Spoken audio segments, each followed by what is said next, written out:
good? Is everybody ready? Born ready.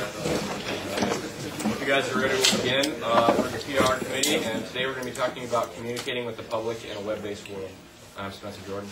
My name is Sarah Packlin. Brendan Swanson. Tyler Till. Bo Skellender. All right, so for our outline today, we're going to give you some objectives of our presentation and why we're talking to you today.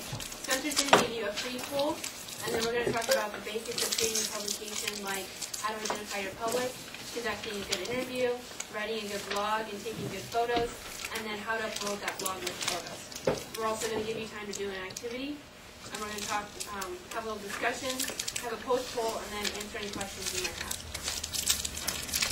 So for our objectives, we want you to understand how to identify a public audience. We'd also like you to understand how to conduct an interview. We also want you to be able to understand how to write an informational blog based on recording, and that would tailor to your readers. We also want you to understand how to take good photos for a blog, and then understand how to upload a blog to the web.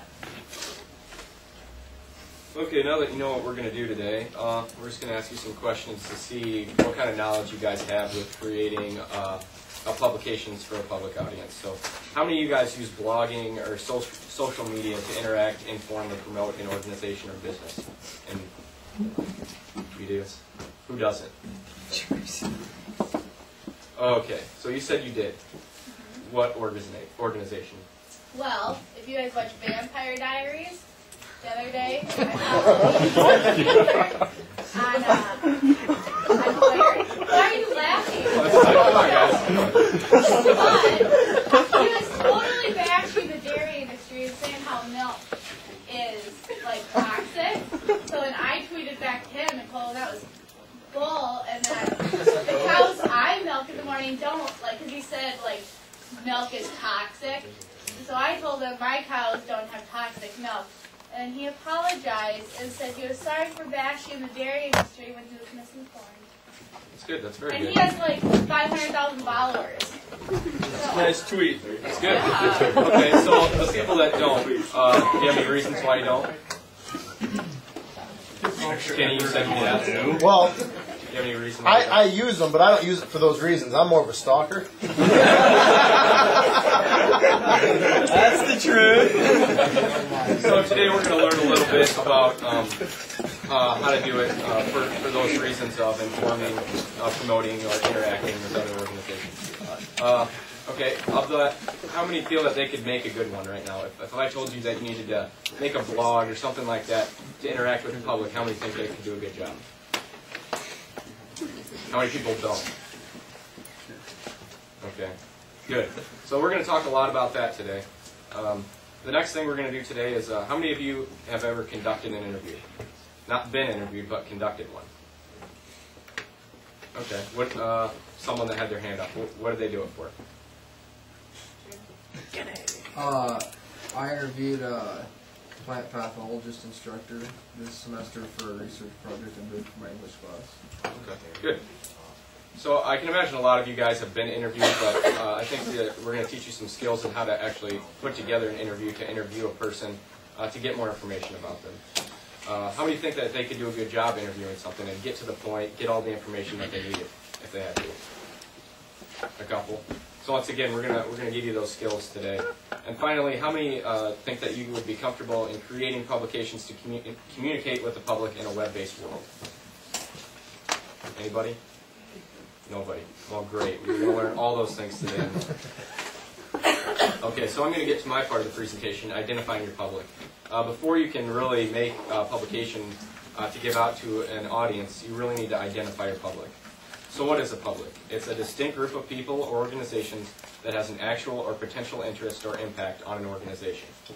For this presentation, we're going to be talking about the 450 Farm and how we can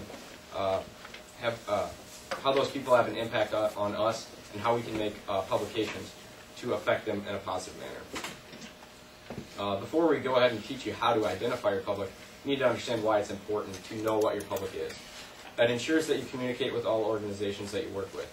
If, let's say, for instance, you don't target some areas of your public, they might be offended that you're really targeting other ones and that they didn't get their fair share, or you really didn't communicate everything that your business is doing to them. Also, this will help you communicate in a professional manner. Understanding your public and understanding the different types of public will help you make a publication that is not only informative but professional, that meets the needs of those publics. It's going to help you communicate in the most effective way. Some organizations prefer to get their information over the web, some like newsletters, and some like to get theirs in magazines. Identifying your public will let you know which medium is the best to get that information out to them. And finally, you're going to be able to build a positive image for your business. You're going to be able to give the information that you want to give in the most positive way to these organizations, and they're going to read it the way you want it to. So now you know why it's important to identify your public. I'm going to teach you guys how to identify a public. To successfully identify your public, you need to follow a few steps, and I've got 6 of them laid out here that I'm going to go through. The first one is you need to identify the various organizations. You need to find out all the organizations that you work with on a day-to-day or even a yearly basis, or even more. Just any organization that you work with in your business at all. You need to determine the type of involvement. How often and how much do you rely on this organization? That's really going to affect how often you target them with these publications. Somebody that you work with on a day-to-day basis, maybe you need to get a monthly newsletter out to them. But someone that you work with maybe on a yearly basis, just a yearly article will work just fine. The next thing you got to do is select your markets. You need to determine what you exchange with this organization. Like one public of the Ag 450 farm could be the Ag department. We basically just exchange money, they're giving for the teacher, and in exchange we give like a selling point for the Ag Ed's curriculum. So that's what we exchange with them. In other instances, like Van Wall, we just exchange money and you get equipment or things like that. So understanding what you exchange with them will definitely alter the type of publication that you submit to them. After you've done those steps, you need to determine the needs. What does that organization require of you? Definitely, this is going to really impact the type of publication you use. You need to identify the items of value. If you're really targeting things that aren't important to that organization or they don't care about, you're really wasting your time in your articles that you write. You need to find out what's important to them and write about that to them. And then finally, you have to develop a good means of communication. Like this is what I talked about earlier. Determining where they get their information from and where they prefer to get their information from will definitely help you get the best articles out. Here's an example of like a little diagram that you guys will be doing later for your activity, but it's a good way of determining all of the publics of the 450 farm. 2 examples that I have here is the university, Iowa State University, and some vendors like Van Wall or some of the co-ops that we use. And later you guys will fill out this Venn diagram and or web thing, and you'll be able to determine all the publics of the 450 farm. So the main publics of an organization. You can really split it up into 4 different categories. You have input, internal, agent, and consuming publics. No matter what organization you have, you're going to have these 4 types of publics. They're just going to be approached in a different manner, and they might look a little different. For the inputs, you have support, suppliers, and regulatory. Good examples of these could be the university could be a supporter of the Ag Ed 450 farm. Suppliers could be those vendors again, and the regulatory could be the USDA. For the organizational, under the internal, that's you guys, the students, the teachers, and the operator of the 450 farm. The agent publics could be the insurance agency, like the hail insurance that we talked to yesterday. They provide services to us. And finally, you have consuming publics. The client publics, like the former students of the Ag Ed 450 farm, and the general publics, all of Iowa, and even just Ames residents that share a community with the 450 farm. So now you know kind of the different types of publics there are. Now we need to understand how to effectively communicate with these publics. To understand how to effectively communicate with them, you kind of need to break it up into 4 things. What you can exchange with this public, what the message is, what are you trying to get out to the public, and how are you going to do it?